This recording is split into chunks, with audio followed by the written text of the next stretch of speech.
Andito po tayo ngayon sa Celine House of Beauty para kilalanin ang mag-asawa na nakapagpatayo ng negosyong beauty and wellness. Tara, samahan niyo ako. Hello po, good morning. Good morning. Kami po sa Katambayan, pwede ba kayong makilala? Jocelyn po. Celine for short. Si Jeff. Batang-batang mga negosyante dito sa Barcelona. So, kailan po kayo nag-start sa business na to? Nung last year lang, nung November 28, 2023. So, ilang months pa lang? 5 months to be exact. Ano yung naisip nyo para gawin tong negosyo na ito? Since yung experience ko is kasi 14 years na sa business na to, why not naman na susubok din kami. Since yung experience ko din is sa estetika, 14 years na rin ako nagtatrabaho sa estetika, kaya nagsumubok din kami. Or Dito din. Pero parang bata ba? Ano, ilang taon ka nag-start doon? 19 years old ako nung. Nag-start ka na. Pero from nung bata pa ako, yung nagpalaki sa akin is ito na rin yung ginagawa, yung manicure, pedicure, gupit, ganun. Halos lahat kinikater naman namin, pero mostly yung dito rin sa barrio, yung which is Catalan, Spanish. Tapos marami ding Latin American dito like Mexicana, Boliviana, Colombiana. So, dapat talaga marunong. Tapos yung galing din sa Estados Unidos kasi malapit kami sa Arenas. Ito normally, kada dia may mga dumadaang turista dito. May daladalang maleta dahil malapit din kami sa Sanz Estacio. Ito po yung room na para sa mga depilasyon, sa wax, microblading, micropigmentasyon.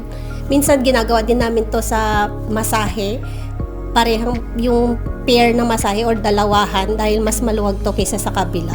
Dito naman is yung para sa facial treatment namin tsaka masahe. Normally, ginagawa lang dito is massage, facial, pestanyas. Yung wax hindi namin pinagahalo kasi minsan yung amoy para mas hygiene, yung sa hygiene ng kliyente din. So, yun po makikita nyo, may andun yung mga machines para sa facial.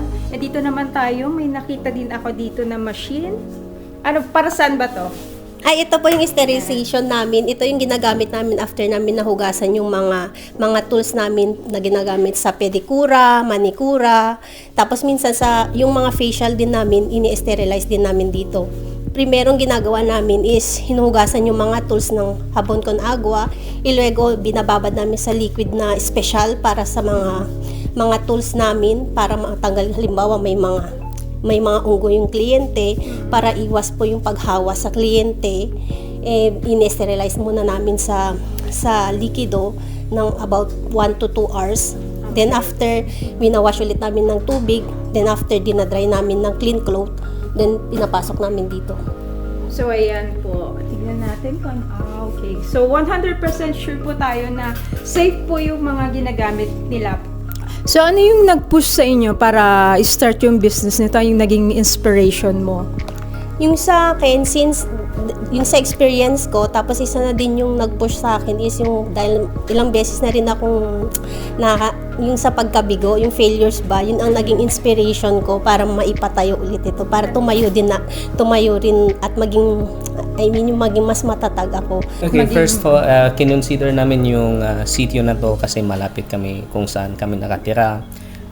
Para mas malapit din sa amin ng mga anak namin. May dalawa kaming anak. So, para hindi namin sila mapabayaan. So, nung naghahanap siya ng lokal, coincidence naman na yung dating nagmamayari dito is naging trabaho niya. So, naging madali lang yung process kasi ang ginawa lang is parang lipat pangalan lang. Tapos, kinausap na lang namin yung may-ari ng building talaga na to. Kung approve ba kami doon sa mga papers namin kasi ang parang ginawa lang namin dito is yung renta na lang talaga. Tapos yung lahat ng loob na nito between yung dating may nagma-manage dito at saka yung kami na lang. Kaya yun mas napamadali yung process noon dahil ang nag-ayos naman na lahat is mga history about sa mga changing ng mga pangalan, lahat ng mga yon. Tapos yung mga iba kaya na-manage naman namin na. Kumusta naman yung Mahigit isang oras mong Actually, first time ko, ay mga katambayan, no? Ito yung kauna-unahan kong nagpa-facial, no? Ito ang tinatawag na hydrofacial. At hindi ko alam kung ilang minuto kung inabot sa loob, pero ito pala yung... Isang oras mahigit. Isang oras. Normally, ilang oras yon? Okay. So, mahigit isang oras din, pero sa kauna-unahan, feeling ko natanggal ang buong libag sa akin. Hindi. Ngayon, masarap ang pakiramdam ng bagong linis ang mukha. So, yung sabihin, matipis na naman ang mukha ko ngayon. Di actually, maganda, no? At saka, hindi ko kasi nakita, pero nakaka-relax. At saka, parang gusto ko na matulog hanggang mamayang gabi. No? Hindi. At isa sa maganda dito is yung medyo namasahin ng konti ang leeg ko kasi kanina medyo So, okay siya. So, yung palang feeling na nagpapalinis ng mukha. Pwede rin naman to sa mga sa mga kahit sino. Dito po sa Celine House of Beauty, lagi akong nagpapa-pedicure, manicure, and facial. Kasi maganda yung service nila. And laging 100%. Very satisfied. And syempre, kailangan nating suportahan ng ating mga kababayan dito sa kanilang negosyo. Health ang number 1. Hindi lang puro trabaho ng trabaho. Kailangan din nating mag-relax. And sa akin, ang way of relaxing ko is magpa-pedicure, magpa-manicure, magpa-facial, at magpamasahe. Kaya lagi akong bumabalik dito sa Celine kasi very satisfied client ako dito. Sa mga kababayan natin dito sa Barcelona, open po ang Celine House of Beauty. Bisitahin o kung gusto nyong mag-relax, ma-renew ang inyong mga katawan, visit lang po kayo dito sa Celine House of Beauty, Calle Aragon, Local 2. Malapit lang po, tapat ng Bombero de Barcelona sa Parque Joan Miró at malapit na rin sa Plaza España, Arenas. At ang pinakamalapit na metro is Line 3, estasyon ng Tarragona.